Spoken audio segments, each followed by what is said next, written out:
Pits part of the week. But come time for paintball, we're one community with a lot of stories about why. Follow YI Paintball on Instagram and meet the members of the paintball community. Learn about how they started, what their journey has been, and their ultimate why. Why paintball? What's your why? In the Pits is partnered with Pod Runners Union. Follow Pod Runners Union on Instagram to find strength in union and celebrate our sports pit crew. Send in photos to represent your union local and be featured. Stealing pods for undeserving teams. It's a living. In the Pits is partnered with Mariachi Águilas de Oro.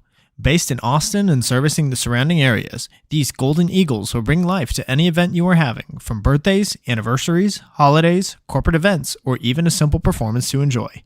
Guillermo Padilla, one of their trumpet players, is also a member of the Texas paintball scene.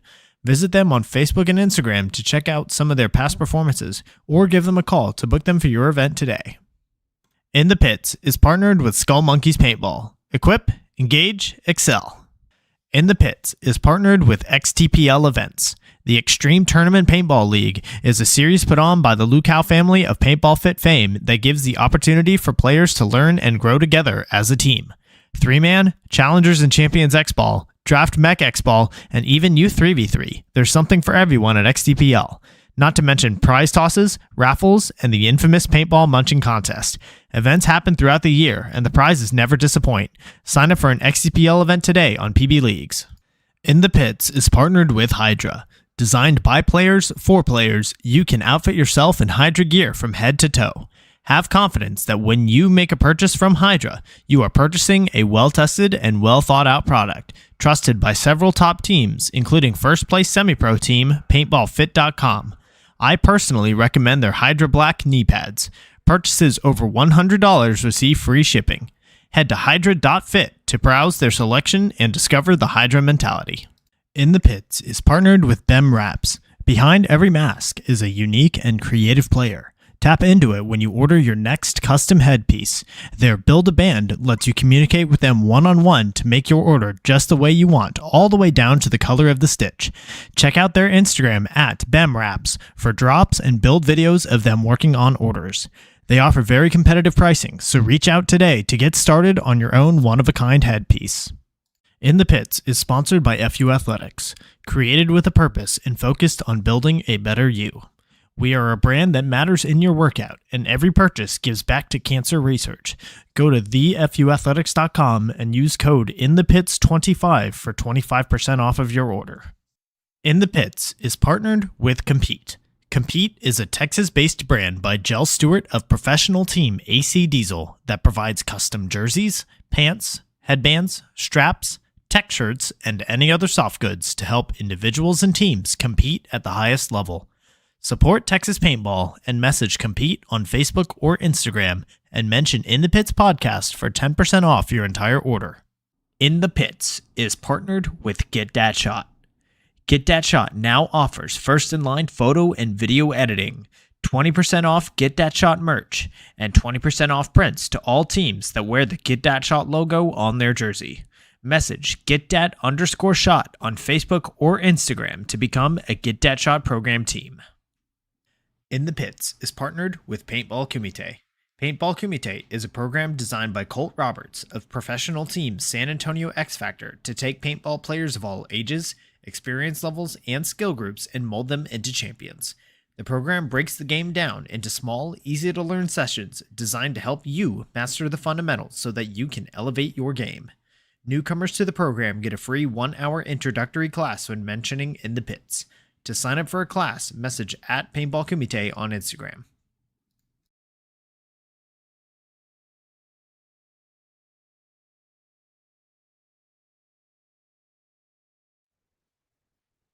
Welcome everybody to episode 67 of In the Pits Paintball Podcast. This podcast is focused on everything that has to do with the paintball scene here in Texas, from professional players and teams to new divisional programs, local tournament series, field owners, Texas-based brands, even photographers and videographers.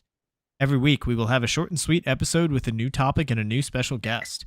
I'm Christian Smith. I'm a player for the Texas Titans. In this episode, we are going in the pits with Robert Jordan, aka Big Daddy Cool, host of the After the Buzzer show and commentator for the USXBL webcast. Robert, how are you doing this evening?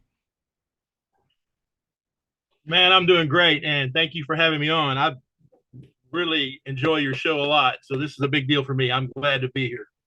Well, appreciate you. Appreciate you always, giving me shout outs on your show as well. Much appreciated. I know that you care a lot about the Texas scene, and you're in the know about, the paying attention to the teams and players, and even some parts of the scene that I'm not so familiar with, like scenario games, big games, things like that. So definitely want to be covering all different aspects of the Texas paintball scene because it's so much more than just tournaments. It is. There's a style for everybody, and like you said, from scenarios, woods ball, 3-man, 5-man, X ball, all the divisionals. There's pump. There's mech. I mean, if you want to do it, there's a style out there for you. All you got to do is just get off your butt and go do it. Absolutely. So let's go ahead and get started here on this one. This first question is brought to us by XTPL Events.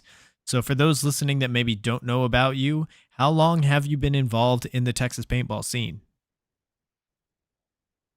Oh my god, man! I started playing. I think I played my first game in the late 80s, and that was not organized. It was not at a park or anything. It was just a bunch of friends grabbing some forestry service guns and going out and playing. I didn't start playing like organized or walk on or anything like that until probably the early 90s, playing regular. And I've been in it ever since. And I'm 62 years old and I'm still out here acting like a child. So, I mean, I've been around a while. Well, I definitely won't bring up how long I've been or even, any of that stuff. I'll just say that, it's a long time to be involved in the game that we enjoy so much, right? Yeah, it's been a long trip. I mean, I got into it the very first time I went to play organized at a park. It was a bachelor party, and I didn't want to go because you know grown men go to clubs, drink and do all that other stereotypical stuff. But I got talked into going. I was there probably like 5 minutes, and I was like, "Yeah, I'm gonna go do this for a long time because I have an addictive personality." And I was hooked. I mean, I was playing against people that knew what they were doing, and I was like, I want to be one of these guys. And I met some of the best people in the world in this game, this sport. I've traveled all over the country. I've been to other countries to do it. I've spent a fortune, and I've made memories that is worth every cent I've ever spent. So I love it. Awesome. So, what are some of the teams that you have played for, been associated with over the years? Well, over the years, I mean, I've played with so many teams, like as a guest and stuff, and I've had several of my own. Um, the Breakers, the Texas Devils semi-pro team for the MPPL. I played with locally teams that people might know from this century. It's like Avarice and Greed. I've played right now. I play with the Old Fat Ninjas because it's getting hard for when you get to be my age. It's hard to a team that's competitive that wants to win to sit there and find a spot on their roster for you. So I found some like-minded people who still want to play, and we just formed our own. Um, but I played, I played with Doc Raiders back in the day, and several other teams like that. It's just, and I've guested with a lot of people. But those are some of the teams you might know. Some of you might not. A lot of the old woods ball teams back in the day, when it was the TCC was around, when the Texas Captains Council and the TIT series was around, and the PMI series. Again, PAX. I'm talking about all these things that nobody knows, but I played a couple games with Close Encounters. It was good stuff. I miss those days. Yep, those I've definitely heard a lot of fond memories from those days. And that's why we're doing stuff like this is to make sure that that time and those stories and those experiences aren't lost. Yeah, if you ever wind me up and get me talking, if you get me to sit still at a field, I will talk about paintball nonstop until the sun comes up. My wife hates it. She hates it. My grandson, who plays for Everest right now, he hates traveling with me, going anywhere, because it says it takes me 2 hours to say hello to everybody. It takes me 5 hours to say goodbye to everybody, and somewhere in all that thing, we're going to try to play some paintball. So he don't like it. He don't travel with me anymore. He drives his own self to the paintball field. He's over me. Hey, he'll learn one day. Yeah, he will. He can play circles around me right now. So he's also not shy of letting me know that. Love it. All right. So this next question is brought to us by Skull Monkeys Paintball. They're a team up in New York. One of their guys, I guess, just found this podcast and started listening to it and decided whenever I put some stuff up on Patreon and they wanted to support it. So shout out to you guys up in New York, Skull Monkeys Paintball. So, Robert, tell us about how was it that you first got into paintball? Well, the first time I went and played, it was literally some friends of mine bought out an old warehouse, and inside of it was some old U.S. Forestry Service pistols. And we didn't know much about them. Back then there was no Google or nothing like that, so we had to do a lot of asking, and we found out they were tree markers. And so we got some oil-based little tubes of paint, and we decided we were just going to go out and shoot stuff. There may have been adult beverages involved. I cannot either confirm or deny because I'm old. And then one thing led to another, and as friends will do, one shot another one, and another one shot another one, and we had no concept of safety or anything else. And then we found a guy who wanted to buy them from us at a pawn shop and told us about paintball. And that's how I got into it. And then after that, like I said, I went to a bachelor party with a family member that decided they wanted to do paintball instead of going to a club. And everything else after that is just one blur. Because once you're in, it's that the line from the Godfather. I've retired 3 or 4 times. Just when I think I'm out, they pull me back in. Mm-hmm. So there we go. Yep. Well, that's man, going all the way back to those days. So I can't imagine all of the different things that you've witnessed, all the trends that have come and gone and all that. And that's what this next question's about. So this was brought to us by Pod Runners Union, which is Sasha Zucker, his new thing. So what are some things that you have noticed that have changed within Texas paintball over that period of time, either for better or for worse? Man, well, obviously all the tech is better. The gear is getting better and better. It's more reliable. When you came back from the days, auto mags and auto cockers, and even before that with the CO2 cartridges was a pain in the butt to always keep them running. So the tech has definitely gotten better, more reliable, more dependable. It's great. But then again, the style has changed. The first tournament I ever played in was 15 man. Everybody talks about 10 man, but I played 15 man in the woods on like a 6-acre field where you had to run 200 yards almost before you saw anybody. So the fields have gotten better. Obviously, the parks care more about the players because we have turf or grass, and it's not just somebody throwing some junk cars out in the lot somewhere anymore. Back in the day, it was concrete, tree stumps, cars, anything you could find. It didn't cost you anything. So that's gotten better. And then obviously the way the games change in playing airball and stuff, that's changed too. Because when we started that out, at first it had tubes blowing it up, and now everything is, they change the kits every year, so that's better. I don't know if I'm really a big fan of the ramp and gun. Obviously, I'm old, so it works in my favor. But we spent hours and hours and hours standing in the house just doing this, trying to learn how to walk a trigger. And now, those kind of guns, the ramping guns kind of made average people a little better because it makes it easier to run and shoot. I mean, the game evolves, and as my grandson will tell you, the game's passed me by, but I still like to get out there and try. But I really kind of miss the old days of maybe not so much. I mean, I love mech. I play a lot of pump, and I think the game had to evolve into electronics. But I still do miss the days of where you had to walk a trigger because that would discern who was better than someone else. It was a skill. It wasn't, you couldn't just pull 10-2 with one finger. If you wanted to go fast, you had to actually be skilled.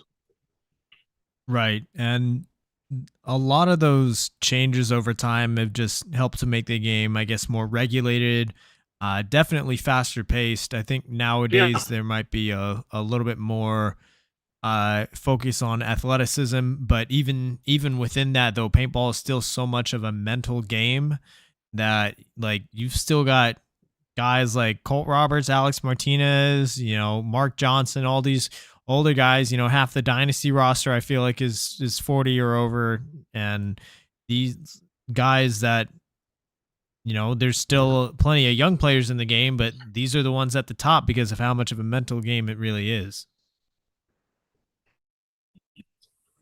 Yeah, it is more athletic based than it used to be. Again, it was more of a recreational hobby, and now it's more of a sport. I mean, it is definitely, back in the day, we were like, oh, beat up Chevrolet trucks, and nowadays everything's more like Lamborghinis. I mean, you really, to play at any kind of competitive level, even in the lower divisionals, there's some outstanding athletes out there that just do some amazing things. And you're like, back in the early days, you guys would be pros, no doubt. But then you turn around and look at pros nowadays, even the Mark Johnsons, the Colt Roberts, and those guys that are a little older, they're out there still just killing it, crushing it, and they're doing it with athleticism, but they're also doing it with a paintball IQ that just blows me away. I personally think that Colt Roberts is the best player in paintball, and it truly is his knowledge and the way he executes things on the field. He's not the fastest, you know, he's not a, get up the gut and a snake or something like that kind of player, but he just gets out there and he can play any situation. And I literally have watched him since before he was even on Addicted, when he went to Addicted and then went to Storm and to the Naughty Dogs and stuff like that. I've been tracking that guy, and I consider him a friend and definitely a paintball icon in my view. Oh, no question that he's an icon, but about him not being the fastest, I don't know. Colt's got some wheels even nowadays. He's still not afraid to get into the snake and crawl down and get it done. But now it seems just with the evolution of X Factor, he's more like, he'll go wherever the team needs him to go, whether that's in the snake and the Doritos up the center, playing from the back and commanding and controlling, just whatever the situation it calls for. He's there to get it done.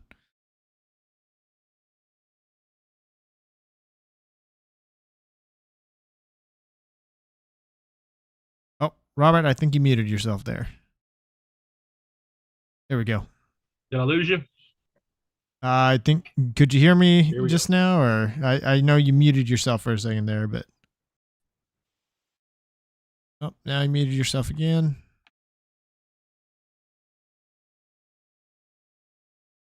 Here, y'all. So we're going to need here. So Robert, there we go. Yeah. Can you hear me? Got you back. Awesome. Yeah. The Zoom meeting's trying to kick me out. It's telling me 3 minutes. Okay. So what we're going to do, what that's about, but. So Zoom, I forgot Zoom has a time limit on these things. So before we get to our next question, we're going to take a quick break so that we can reset this up and give ourselves a little, another 30 minutes. So we will be right back, y'all, while we get that set up. All right, y'all. So we are back. And so unfortunately, Zoom gave me a error message and told me I had to wait if I wanted to start another call. So instead, we're just going to do voice only. And we're going to continue this way. So let's see. Let me pull up my list of questions here, and then we'll continue where we left off. So Robert, you are one of the biggest fans of scenario paintball that I know, and you are posting all the time about getting fired up to beat the blue team and scenarios. So, what is it about scenario games that make it special? Oh, well, it's such a different game than tournament play, but it's where I started, which is mostly in the woods or out in a rough field area. And you can always play with like a large group of people, and even though you'll see some of the same people at event after event, your team is always changing. So say you're playing with like a team like X Factor, one time they're on your team, then the next time you have to turn around and try to eliminate them because they're not on your team. I mean, it's just, but at the end of the day, it's always about the meeting of people, the making of friends, the cookouts, the adult beverages. Some have lip sync battles, tailgate parties, cook offs, whatever. It's like a huge, huge event. And it's all based around paintball and sharing the field with friends. And when I was running the possum group, I mean, it started out with five guys just looking for some place to play a little mech ball. Uh, I think our current membership on the possum page is around 412. And most of those we just got to join the group, just by meeting them at a scenario game, like, hey, you got a cool gun. This is my cool gun. Let's switch. And, hey, like, how did you get to this place or that place? And it's just sharing the field and making memories, which is when you get to be around as long as I have, you quit chasing trophies and stuff like that. I mean, yeah, you always play to win, but it's literally about meeting new people. I've been on the side of the road with a flat tire or an overheated truck, and someone see me standing out there in paintball clothes and pull over, to help me out. And they're like, "Hey, where do you play? Who do you play for? Well, what gun do you shoot?" I mean, you meet the best people at stuff like that, and scenario games is one of the best because again, you get 400 or 500 people out on a field. It gets kind of intense.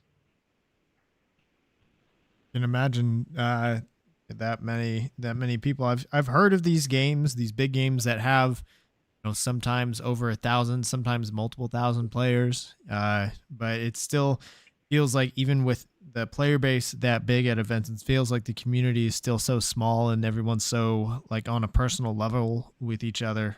So yeah, what are some of the scenario games that are out there that you think people should know about?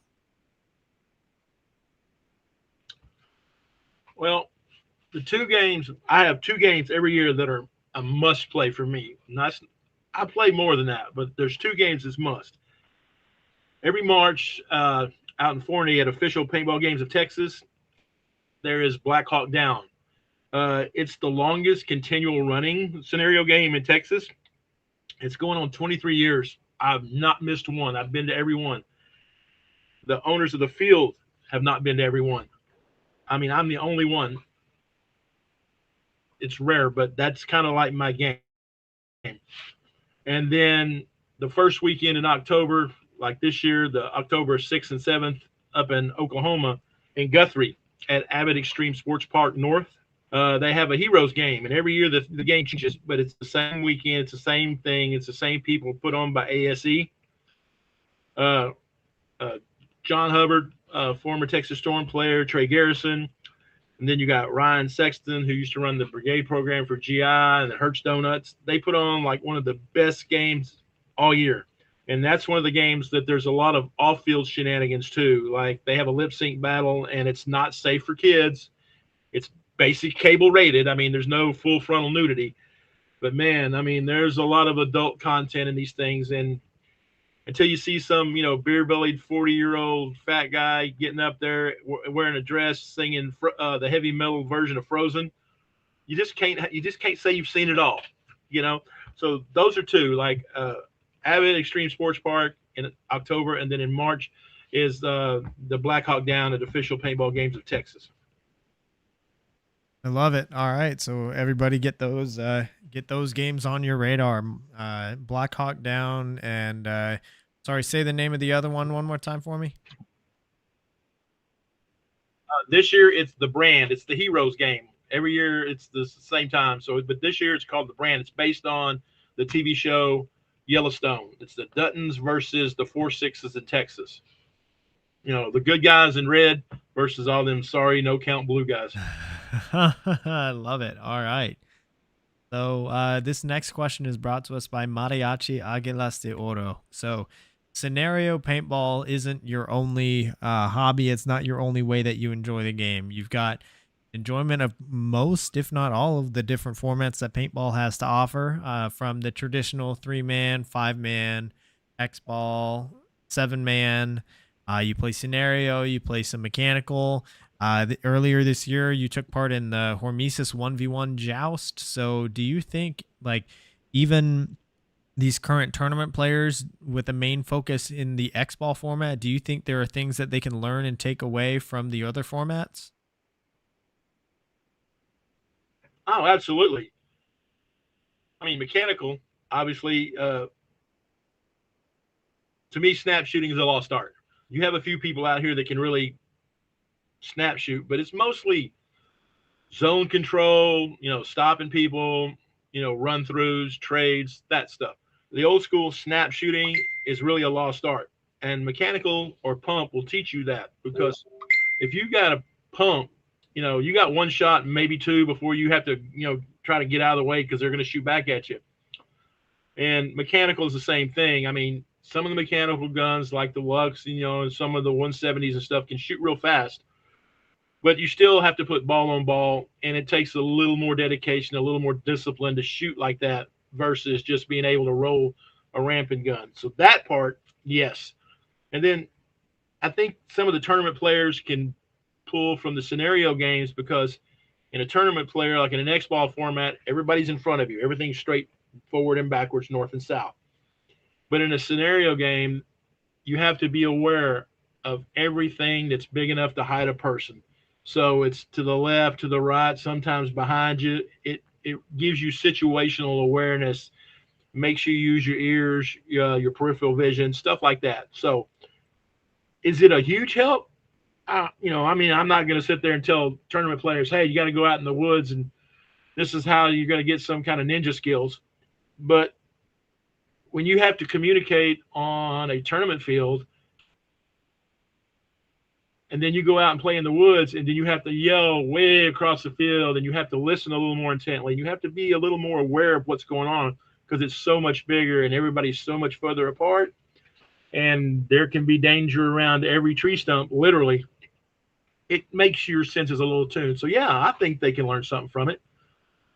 But you know, do they learn enough of it, you know, to skip a day of practice? I don't know. You know, I think that it's just, you know, get out there, learn how to snap shoot, and work on your paintball IQ is the best thing you can do. Right. Even then, even if there's not necessarily like a transferable skill between X ball and scenarios or any of these other formats, I think it's just the overall enjoyment of the game that they can really benefit from. Because I mean, a lot of us that are listening are tournament players, and we know that the practice schedule and drills and all of that can really turn into a bit of a grind, and players get burnt out. They sometimes take a leave of absence or quit the game entirely, and rather than do that, like there's still so much that the game of paintball can offer you in so many different formats. I think just getting a different experiences every now and then, just to kind of change, not just change the monotony of it, but like just as a reminder that this is a game and we're all meant to like really be enjoying ourselves out there. And if it doesn't, you know, if it gets to a point where paintball isn't fun, then, you know, change it up every now and then, and it'll really give you a new appreciation for what we've got. Yeah, every year at a Blackhawk, every year the all the people. I mean, Paintball Fit shuts down. and it's shut down, and they go out to official, and they play Black Hawk Down, and that's all the locales, all the PB Fit guys, a lot of the Diesel guys come out and play. Greg usually brings, several other players back when AC Dallas was around, and some of the people from like the AC Kansas area, they come down and they just blow off steam, run through the woods, and it's literally not about anything other than just playing paintball and having fun. And there's no such thing as bad trigger time. Anytime that you're out there shooting a paintball gun, anytime you're out there putting paint in the air, whether you're trying to shoot between two tree limbs or you're trying to hit the gap on the break in a tournament thing, it's all relative and it all makes you better. So, and it is a perishable skill. If you don't use it, you will lose it. 100%. A lot of things in paintball can become perishable skills, like even snap shooting.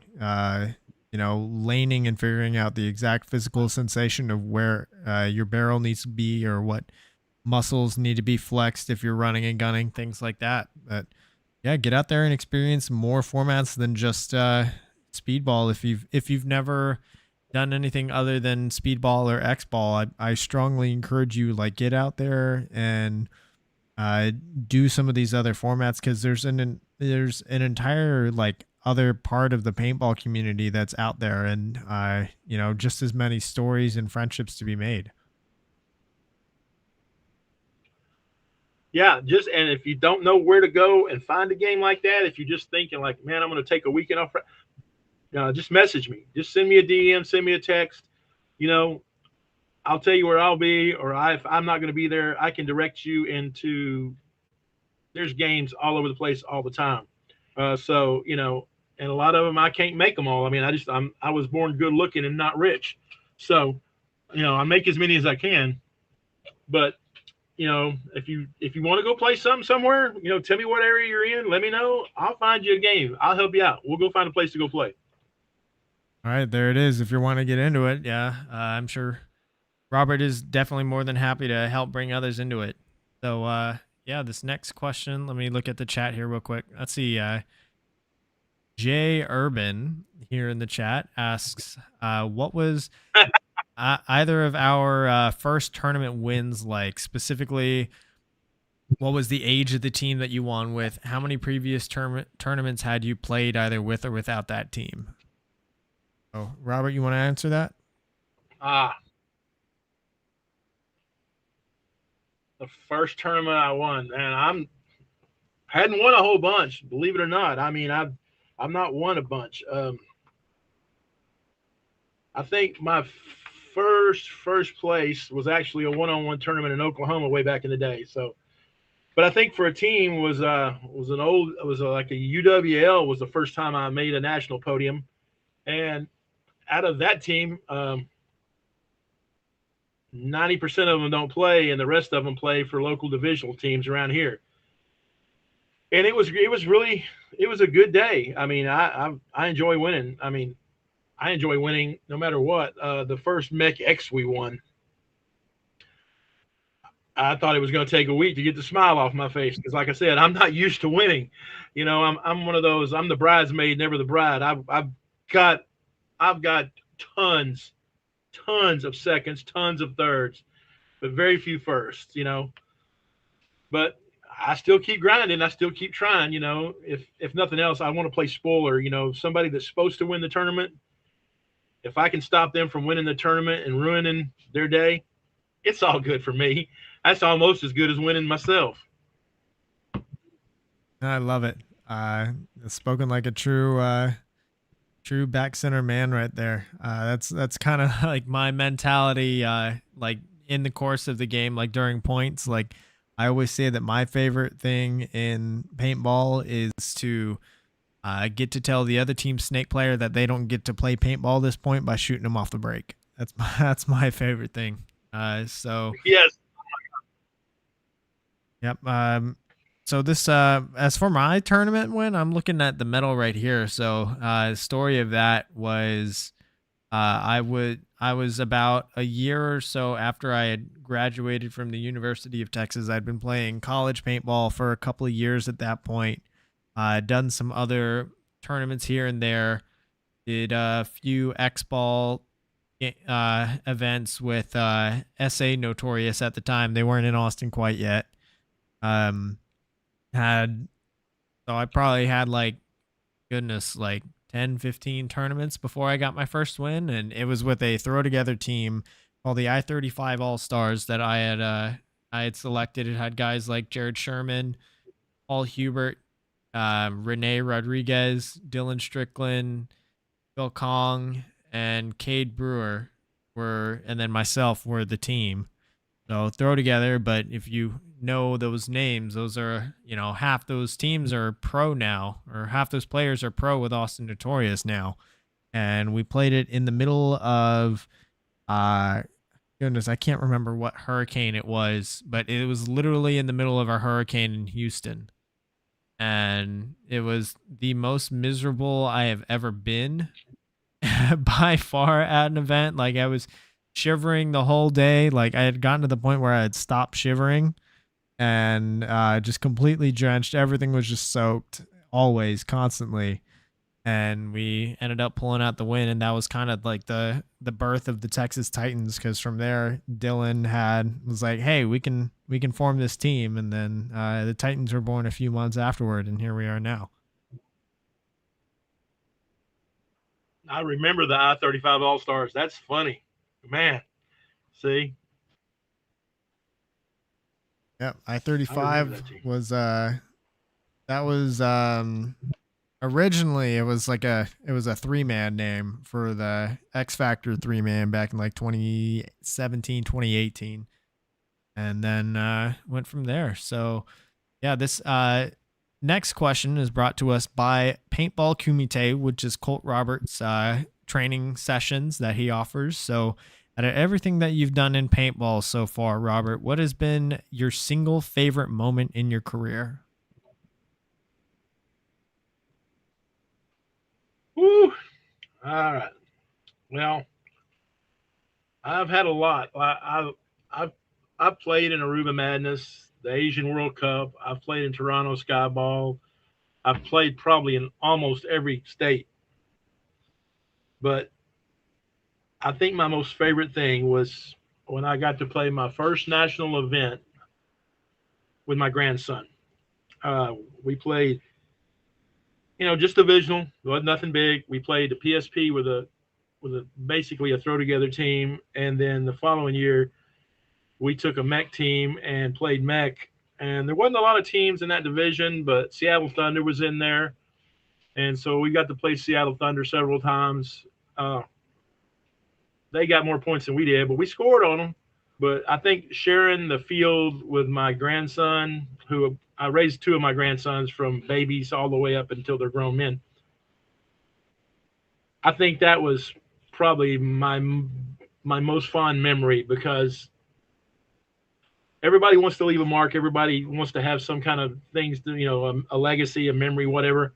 And he's going to be mine, because one grandson doesn't really care for paintball too much, and the other one's like immersed in it, and he loves it. So that was really a fun memory, and I've got a lot of good pictures from that, and I wouldn't trade that for anything else I've ever done. Love it. Who is your grandson? Taylor Connor plays with Avarice. All right. Shout out to Taylor.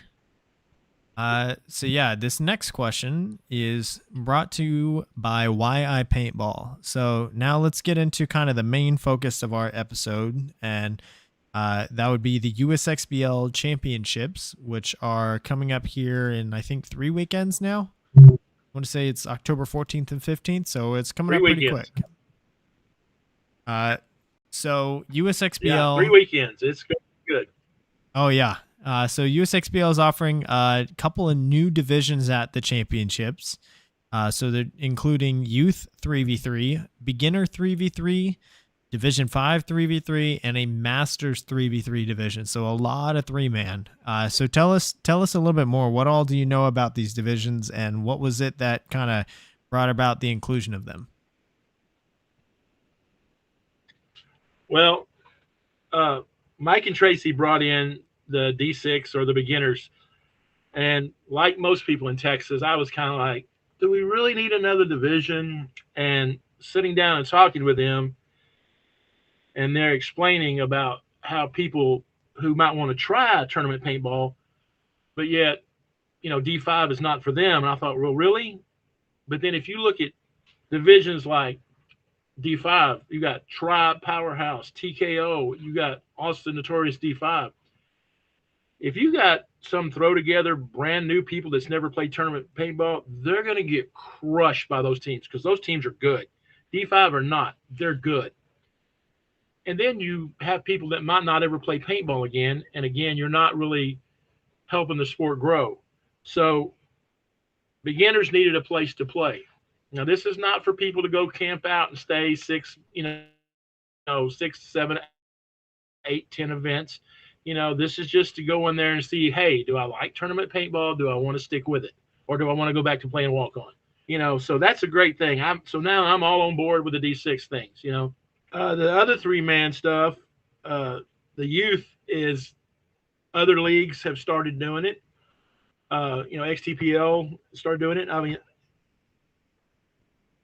and it's probably the best way to get a parent and a child in the game together. Out there at FIT, we just now had another, TKO. I'm gonna mess their name up. Valet Tudo, the team that's been winning everything this year around here locally. They have some of the good kids, but now we have a new team called the Dallas Dolls, and they're like really, really good. And then of course the Masters. I think Mike just threw that in there so that some of my teammates could have a place to play. I mean, we got 10 teams out there of old guys. That's 30 guys over the age that are out there playing. It's going to be fun. I love it. I'm looking forward to it. So this next question is brought to us by Hydra. So let's start as far as looking at the series championship implications and scenarios. Let's start with Division 4. So Austin Notorious, they've obviously got a commanding lead.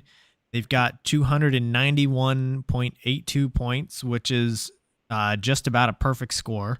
And they're a whopping 90 points, 90 and a half points above second place team TKO Super Gremlins. So even though the USXBL championships are going to do double points for the series, Notorious still will secure it even if they get a playoff appearance, and they would have to just lose every game for TKO or any other team to catch them. And obviously Notorious has had an amazing season. They won like 4 or 5 events in a row at the start of the season without dropping a single game. And they've got several podiums outside of the first places as well. So what are some things or some highlights that you can tell me about this Austin Notorious roster?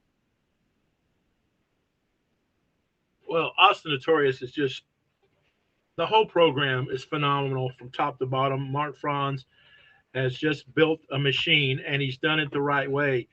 He started at the lower divisionals, and obviously he has a pro team now, and he just takes everybody in. He teaches them, the Austin Notorious style, their way of playing. And, everybody rises to the level they're going to rise to. Some people stay in the divisionals. Obviously, some people move up. But these guys this year, they would have to drop dead, not show up, and probably, get kidnapped too before they could lose this series championship. Okay, so it's pretty much theirs. I don't foresee a pathway where they don't win the series. But the kicker is there's going to be people out there playing just for the tournament itself. So Notorious, they got a big, huge target on their back. There's people. Obviously the team Gremlins, they want to go ahead and say, hey, we won the tournament, and we want to take them out. So I think the tournament itself is wide open, but I just don't foresee a path to where the Austin Notorious doesn't go ahead and win this outright. Right. Yeah, obviously Notorious, they've set themselves up really well. They came out swinging for the first couple of events. Um, and they've always been well coached. They've got a great organization, well connected. Um, they've got Tyler Spees, who's been coaching that team for many, many years now. You've got some incredible talent on the roster. Just to name all of the players on that roster, at least all of the ones that are currently on there on PB Leagues. You've got Garrett Brandon. You've got the Boogeyman, Gio Cardell. You've got Alex Carrion, Aaron Hitchcock, Tyler Kidd, LD McCoy, Chris Munoz, and Brian Silva. And I'm looking at these players, and all of the ones that are ranked D4, pretty much they're all of their points are maxed out. They've got 600 on half of them, and then Tyler and LD, they didn't play every event, but they're right behind them. So these guys have definitely been working hard, and you've got some staples on this roster, and even obviously the Boogeyman Gio Cardell is the one who's a force to be reckoned with. He won, I think, 3 MVPs in a row at the start of the year, 3 finals MVPs. And then at this past event, you saw whenever teams started picking on him, that other players on that roster were able to pick it up. Like LD McCoy made those moves down the Dorito side to come back against the Titans, and then to really try to do some damage, even though Elite ended up taking the event last time around. But LD was kind of that changeup that they needed, and he performed. Yeah, that was that was the match to watch. The match of the day was when Elite, they just didn't lose their composure really, and I think Austin Notorious just ran out of gas. I mean, they just didn't have an answer for that slow grind. And it was not so much a physical lapse as it was just, everybody can't win all the time. I mean, even though there's teams out there like Paintball Fit trying to make a liar out of me, I just think it was somebody else's, time to win. But I look for Notorious to come back this event. And honestly, I think they're probably going to win it. Unless they just, and something happens and they just don't show up for the event, they have, a missing roster piece, or the layout's just not to their particular liking. I think that Austin Notorious is probably going to take the event too. They've been too strong this year, and like you said, everybody's way up there in points. So if you look at other teams and their points are, they can still play D4 next year, and these guys are all maxed out. There is a gap in skill-wise level. Right. Yeah, I think there's definitely a few other teams to watch out for that are probably going to be rounding out the top 4. One of my picks there is Houston Zone. Houston Zone's typically a really strong team. They play a slower, more controlled game. I think that if, obviously it's layout dependent, and with it being a blind layout, how quickly can players adjust and learn the field, and especially get their lanes down. I think Houston Zone's a team that if they can figure out their lanes early on in the event, they can definitely make it very difficult for teams to do anything. Another team obviously is Elite. They were the champions from the last event. I will say that their roster is going to look a little bit different because several of their players played Division 3 with the Swagjackers in Chicago. And so now they've got 3 Division 3 ranked players, and so they're going to have to drop someone. So that may affect the dynamic there. And then the last team that I'm going to say to watch out for, let me see, is I think has got to be Jackpot. Jackpot's coming off of a win in Division 4 in Chicago. And if they can keep that steam rolling, keep it going strong, continue the energy from that, then they're going to be probably the hottest team there. Yeah, Jackpot's probably going to be that's going to be little Cameron Blanco, man. God, what can you say about this kid, right? It's just they're hitting their stride. They're peaking at the right time, and I think they're going to come in and play spoiler. If you have to pick a dark horse, obviously Elite, Doug Bryant and his group and stuff like that, they're good, but I kind of really am concerned about Jackpot coming in and just really tipping over the apple cart and making everybody take notice because they sure did it in Chicago. Absolutely, and I know on Facebook I did also mention that Texas is a much tougher bracket to play in than the NXL, so we'll see how they adjust to handling adversity earlier on in the event. But I have faith that they're gonna make some splashes here. And then also I want to give one team a shout out, which is the Cash Money Wreckers, which will be the team that I'm guesting with. Uh, and we'll see how it goes, but we're looking, we even though we're not in contention for the series by any means, that doesn't stop us from wanting to go compete. And even just the individual event prize is pretty fat at this one. I think it's $5,000, and then on top of that, a trip to Cup. Yeah, it's $5,000, a trip to Cup, and if they got the early bird, there's a chance to even win paint. But the Cash Money Wreckers, I mean, I'm sitting here looking at your roster, and I'm like, y'all could play spoilers so well. And you got Richard in there, Rich. Everybody knows Rich from Greed and everything like that. And then bad guy, Mr. Weems himself. And, of course, you. And then you got Alex and Chris. God, I mean, y'all got some players. I mean, you got some players. And Rich is one of Rich's greatest strong suits. I don't know if most people don't know this, but Rich is a great scout. He will scout other teams. He will have their tendencies down. And so before you step on the field, you're going to know where they're going, what they're going to do, because Rich is very seldom wrong. So y'all have an advantage. Y'all have a real good scout. Absolutely. And, looking forward to having some fun there. And also, obviously, beating some really good teams. So this next question, we're going to hop over to Division 5, where the race is a lot closer. So this question is brought to us by FU Athletics. Go to thefuathletics.com, use code inthepits25 for 25% off of your order. Right now, I think they're doing a sale on a lot of their items, especially for women's athletic wear. So go check it out. They've got a sale going on. So heading to D5 X-Ball, Tribe Powerhouse, they've got a small lead over TKO Purple Rain. And that is, as far as those two teams, it's going to come down to who finishes higher at the championships. However, Austin Notorious D5, they won the last event and they're well within striking distance. They're only 23 points behind first place. So that could very easily be, a semifinals or a finals appearance when the other team gets knocked out earlier within this double point system. So it's really up for grabs. So who are some standouts, either teams or individual players within Division 5 that you can remember? Oh, well, obviously, Austin Notorious is poised to play spoiler. And if you remember when we were in San Antonio, Tribe Powerhouse just gassed out. And I know it was super, super hot there. I mean, it was miserable. And then penalties in the last game just cost them. They just gassed out and started trying to force it.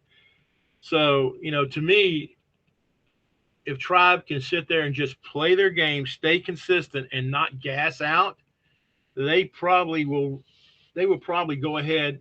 They might not win the tournament, but I mean, they'll be playing in the finals for first and second and should win it. I think that, Countdown City Purple has a shot at coming in and winning, but again, they get behind and then they start trying to force it too. So really, it's going to come down to TKO, who has a win at the NXL Texas this year. And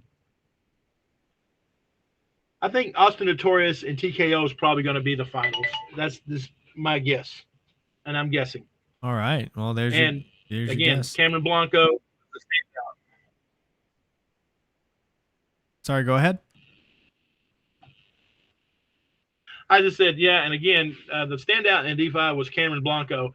I mean, what's he, 12? And he's playing the snake like he's been playing it for years.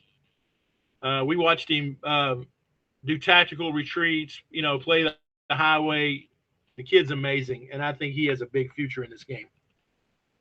100%. And they're, Jackpot's another team that's well coached. They've got both Jesse Stevens and Jeremy Zimmerman on their coaching staff. So Even though they're a newer team with that much experience, kind of giving them direction, it's great to see how quickly they've improved. One thing I will say about Jackpot's D5 roster, I think they've got multiple players that play both D5 and D4. And after Chicago, I'd imagine some of them have ranked up. So we'll see how Jackpot handles having to switch their rosters up now that some players kind of promoted midseason into Division 4. That might throw a wrench in there for them. One more team I want to give the spotlight to for Division 5. Sorry, go ahead, Robert. No, go ahead. I was just saying you're right. I was agreeing with you. Gotcha. So one more team I want to give a spotlight to. I've gotten the word that the college team, Texas A&M University Aggies, are going to make an appearance.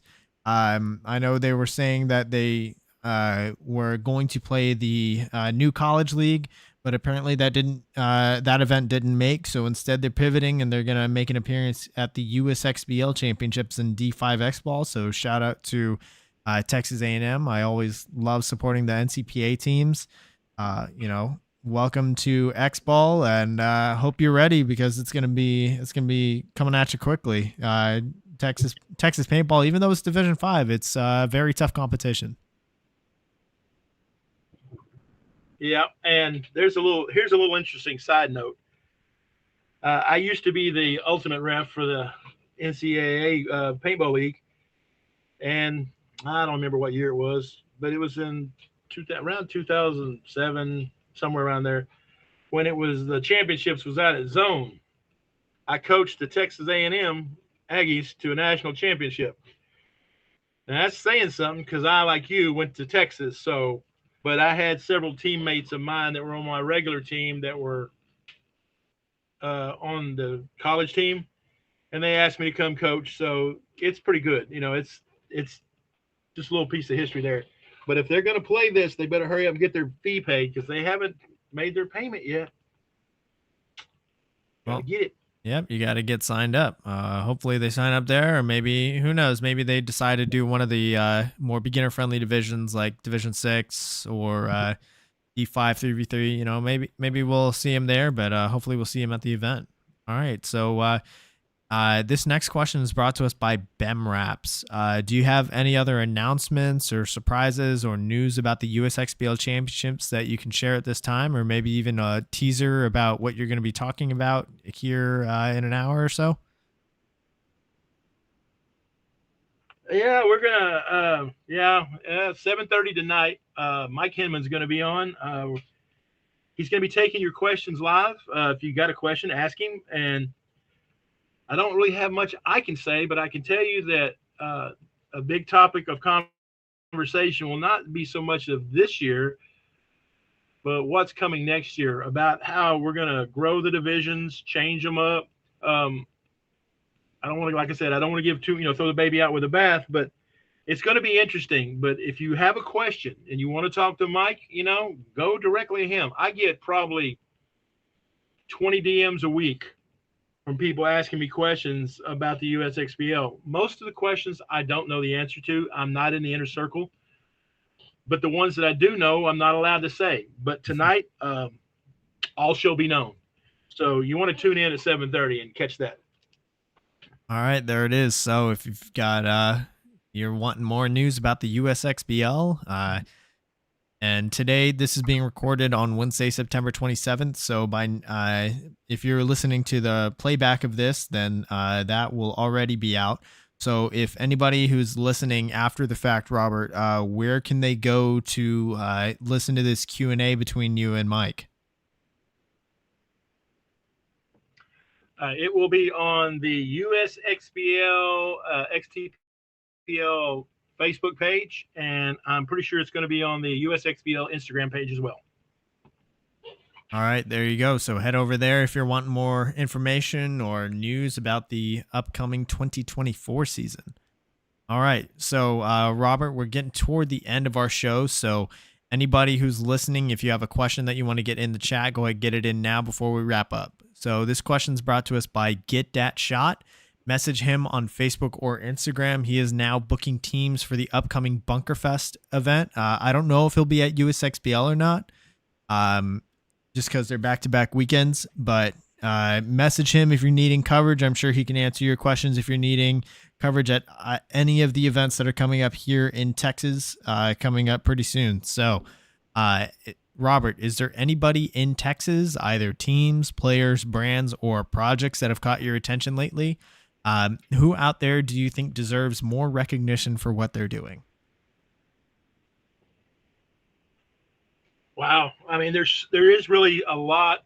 There's tons of things that are new, and mostly it's beginner stuff. I mean, the Young Bucks out of Oklahoma. It's the Young Bucks is this offset. It's a kids group from the Bricktown Bucks up there in Avid. There's a new team. Wade Martin, who helped start the Young Bucks, has now started a team out here in Dallas called the Dallas Meanies. TKO, the youth team, is really good. There's a new kids team, the Dallas Dolls. It's all girls. I want to kind of shout out to a bunch of old guys out there who haven't played in 10, 15 years and made their comeback at San Antonio. The average age is like 53 or 54, Team Blank. And the DFW Phenoms, again, you saw some of them at the Hormesis one-on-ones. I mean, one or two players have some experience, but everybody else is pretty new, pretty green. And they were getting out there mixing it up with all of us. So that's some people out there. But the thing I'm kind of excited about was today, is the drop that's fixing to be in full swing. I think it's tomorrow for the project, that you showed me earlier. Oh my God. Yes, sir. That project Dude, job. those things are bad. Yep. Yep. They're beautiful. Yes, they are. The project drop is tonight. I want to say, don't quote me on the exact time. Go to Instagram or Facebook, look at the exact time. And actually, I'll look at it real quick, see if I can see when the drop is. Let's see. The drop one is at 7:30 tonight. So, good luck. May the odds be ever in your favor if you're trying to get one. I know that the reception online has been very, very positive. And yeah, they're going to go quickly. Since I work for projects, I've been hard at work, part swapping and getting them orders, ready for shipment and all that. So yeah. Get out there. Appreciate the shout out for project. They've got some cool stuff going on right now. I want to give a shout out to, there's a couple more youth division teams that I've seen pop up. One of them I see that is signed up and paid is Future Elite, which is another team out of Elite Paintball, which is Doug Bryant's team and his field. So shout out to Future Elite. I want to give a shout out to Countdown City Kids, which is a youth team here at X Factor in San Antonio. They've got multiple lines that play out of there. Then shout out, let's see, there's another one. Obviously, shout out the Dallas Dolls, new youth girls team. Shout out to I think the Paintball Ladies Youngins. They've got a youth division team playing at the Bunker Fest. They're new, also all girls youth division team. So shout out to them. So yeah, we're seeing a lot more youth teams, and it's really great to see the all girls youth teams getting in there too. Yeah, and there's one more person out there, out here outside of Greenville. There's a man named Mac McKenzie. He runs Hunt County Paintball. It's a small little place, and he started a tournament team, J19. It is faith-based, and he's doing it right. He's taking D5 players. He's running a small D5 series. It's just like 6 to 8 teams, and they're learning how to play paintball the right way. So I want to kind of give a shout out to Mac. I helped him when he first opened the place. He's a great guy. Way back in the day, played for Titman Effect. So shout out to Hunt County Paintball, Mac McKenzie. I'm probably going to go out there tomorrow and do a live after the buzzer at his place, just because, it's out there in the boonies and he needs all the help he can get. So if you're out there, go out by and see him. Tell him I sent you. Perfect. All right. So here's Here's one question that wasn't on our script, but I am gonna ask you it anyway. So Robert, here a couple months back, you started your own show, which is the After the Buzzer show. And on it, you cover a bunch of different topics. You cover current events, upcoming things within the Texas scene, event recaps, any news or major events that have happened, things like that. So tell us a little bit more about your show and what was it that inspired you to start one?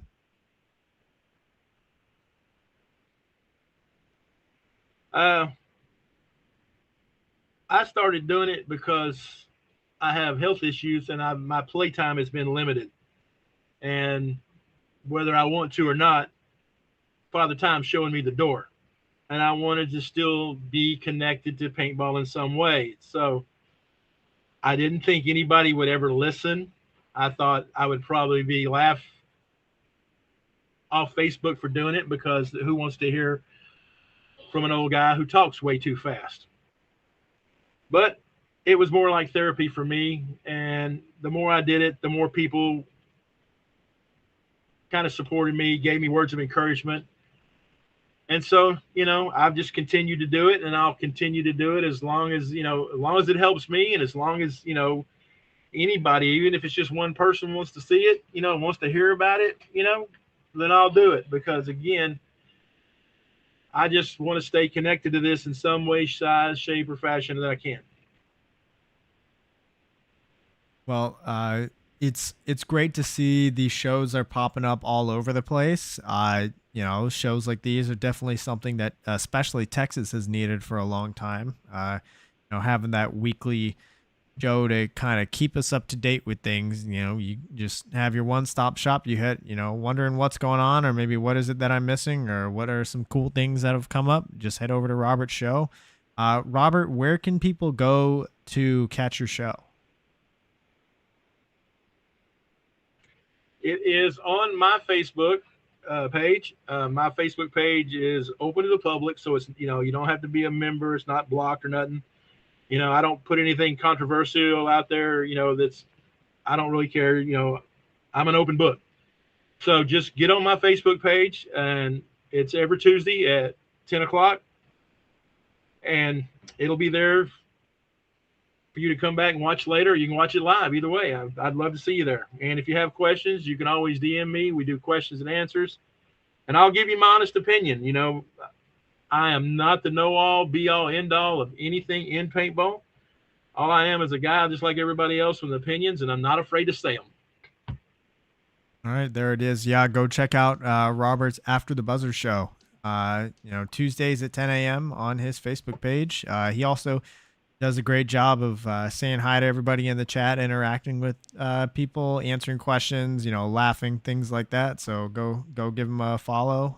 Tune in every week. I know even though I'm usually hard at work at project, polishing markers or getting shipments in or part swapping, I usually try to stop in just so I can get up to date on what's going on because I know Texas is a pretty big state, so it's real easy to kind of retreat into your caves within your regions instead of getting out there and kind of learning more about Texas as a whole.